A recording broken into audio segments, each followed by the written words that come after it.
الحمد لله رب العالمين والصلاة والسلام على سيد الأنبياء والمرسلين أما بعد فأعوذ بالله من الشيطان الرجيم بسم الله الرحمن الرحيم السلام علیکم ورحمۃ اللہ وبرکاتہ۔ آج ہم انشاءاللہ عز وجل عامہ پارہ مکمل کرنے کے بعد پہلا پارہ شروع کریں گے، جس میں ہم سب سے پہلے آج سورہ فاتحہ سیکھیں گے اور انشاءاللہ عز و جل اس کی تلاوت کریں گے۔ تو آئیے سبق شروع کرتے ہیں۔ اعوذ باللہ من الشیطان الرجیم، بسم اللہ الرحمن الرحیم، الحمد للہ رب العالمین۔ الحمد میں میم ساکن کے بعد حرف با اور میم کے علاوہ دال ہے، تو یہاں پر اظہار شفوی کا قاعدہ ہوگا، یعنی میم ساکن میں ہم غنہ نہیں کریں گے۔ للہ میں اس میں جلالت اللہ عز و جل کے لام سے پہلے زیر ہے، تو یہاں پر اس میں جلالت اللہ عز و جل کا لام باریک پڑھا جائے گا۔ رب العالمین میں با حرف قلقلہ مشدد ہے، تو یہاں پر قلقلہ خوب جماؤ کے ساتھ ادا کریں گے۔ عین پر کھڑا زبر ہے جو کہ الف مدہ کے قائم مقام ہے، اس لیے ہم اسے ایک الف یعنی 2 حرکات کے برابر کھینچ کر پڑھیں گے۔ یا ساکن سے پہلے زیر ہے، یا مدہ کا قاعدہ، اور وقف کی صورت میں ہم نون کو ساکن کریں گے تو یہاں پر مد عارض کا قاعدہ ہوگا۔ الرحمن الرحیم، مالک یوم الدین۔ یوم الدین میں واو ساکن سے پہلے حرف پر زبر ہے، واو لین کا قاعدہ، اس لیے ہم اسے بغیر کھینچے بغیر جھٹکا دیے نرمی سے معروف پڑھیں گے۔ اور دین میں دال مشدد ہے، جب حرف قلقلہ مشدد ہوتے ہیں تو ان میں قلقلہ خوب جماؤ کے ساتھ ادا کرتے ہیں۔ یا ساکن سے پہلے زیر ہے، یا مدہ کا قاعدہ، اور حرف مدہ کے بعد عارضی سکون یعنی وقت کی وجہ سے جب ہم نون کو ساکن کریں گے تو یہاں پر مد عارض کا قاعدہ ہوگا۔ ایاک نعبد و ایاک نستعین۔ نعبد میں عین پر پڑھتے ہوئے اکثر ایسا ہوتا ہے کہ عین پر قلقلہ ہو جاتا ہے، نعبد پڑھتے ہیں، تو بالکل نرمی کے ساتھ پڑھنا ہے، عین پر قلقلہ نہیں کرنا ہے۔ نعبد اور نستعین میں یا ساکن سے پہلے زیر ہے، یا مدہ کا قاعدہ، حرف مدہ کے بعد عارضی سکون یعنی وقف کی وجہ سے ہم نون کو ساکن کریں گے تو یہاں پر بھی مد عارض کا قاعدہ ہوگا۔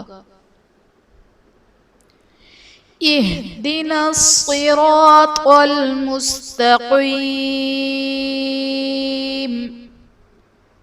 صراط میں صاد حرف مستعلیہ ہے، پر پڑھا جائے گا، را پر زبر ہے، را کو بھی پر پڑھیں گے، طا بھی حرف مستعلیہ ہے، اسے بھی ہم پر پڑھیں گے۔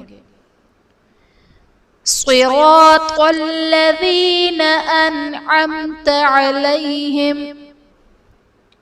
انعمت میں نون ساکن کے بعد حروف حلقی میں سے عین ہے، تو یہاں پر اظہار کا قاعدہ ہوگا، یعنی نون ساکن میں ہم غنہ نہیں کریں گے۔ انعمت میں میم ساکن کے بعد حرف با اور میم کے علاوہ تا ہے، تو یہاں پر اظہار شفوی کا قاعدہ ہوگا، یعنی میم ساکن میں بھی ہم غنہ نہیں کریں گے۔ علیہم غیر میں میم ساکن کے بعد حرف با اور میم کے علاوہ غین ہے، تو یہاں پر اظہار شفوی کا قاعدہ ہوگا، یعنی یہاں بھی ہم میم ساکن میں غنہ نہیں کریں گے۔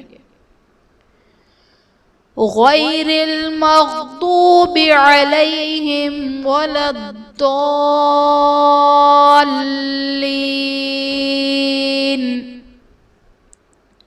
مغضوب میں غین اور ضاد حرف مستعلیہ ہیں، پر پڑھے جائیں گے۔ علیہم میں یا ساکن سے پہلے حرف پر زبر ہے، یا لین کا قاعدہ، میم ساکن کے بعد حرف با اور میم کے علاوہ واو ہے تو یہاں پر اظہار شفوی کا قاعدہ ہوگا، یعنی میم ساکن میں ہم غنہ نہیں کریں گے۔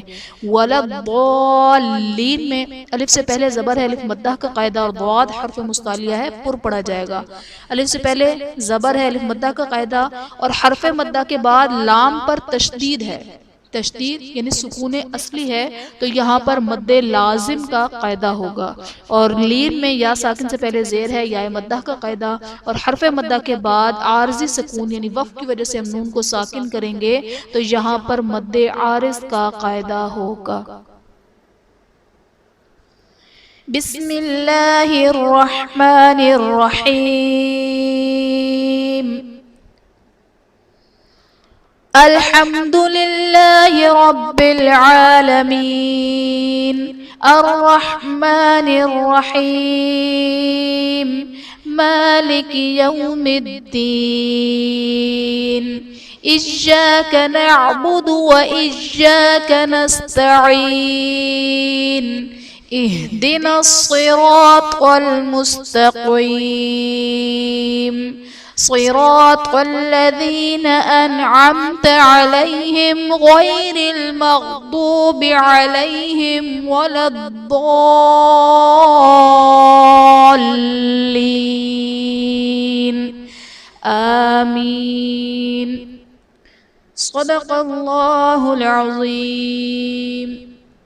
آخر میں اللہ تبارک و تعالیٰ سے دعا ہے کہ وہ ہمیں اخلاص کے ساتھ قرآن پاک کو پڑھنے، اسے سمجھنے، اس پر عمل کرنے اور دوسروں تک پہنچانے کی سعادت عطا فرمائیں، آمین آمین یا رب العالمین، بجاہ النبی الامین وصلی اللہ تعالی علیہ وسلم۔